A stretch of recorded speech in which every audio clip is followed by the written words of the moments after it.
Betting apps సెలబ్రిటీలపై case. బీజేపీతో ఉండే వాళ్లను వదిలేస్తారా? కపోల్.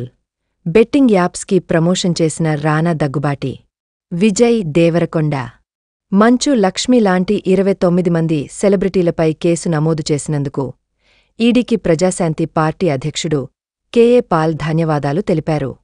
ఈ సందర్భంగా ఆయన మాట్లాడుతూ, బెట్టింగ్ యాప్లతో కోట్ల మంది యువకుల జీవితాలు నాశనం అయ్యాయని ఆరోపించారు. బెట్టింగ్ యాప్స్పై చర్యలు తీసుకోవాలని సుప్రీంకోర్టులో కేసు వేశా. న్యాయస్థానం సంచలన తీర్పు ఇచ్చిందని గుర్తుచేశారు. అయితే ఈ కేసులో బీజేపీతో ఉండే వాళ్లను వదిలేస్తారా అని ప్రశ్నించారు. బాలకృష్ణ పైన కేసు ఎందుకు నమోదు చేయరు?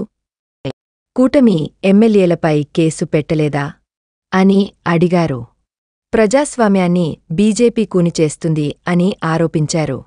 అలాగే సిగాచి ఘటనకు కారణమైన వారిపై కైన చర్యలు తీసుకోవాలని డిమాండ్ చేశారు.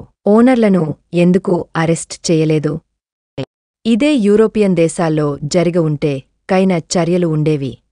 ఇండియాలో మాత్రం బెయిల్స్ వస్తాయని కేఏ పాల్ సెటైర్లు వేశారు. అయితే అదానీ, అంబానీలకు 15 లక్ష కోట్లు రుణమాఫీ చేస్తారు, కాని పేదలకు మాత్రం ఏం చేయరు అని కేఏ పాల్ ప్రశ్నించారు.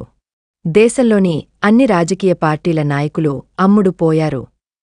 సూపర్ సిక్స్ గురించి అడిగితే నాలుకకొస్తారా?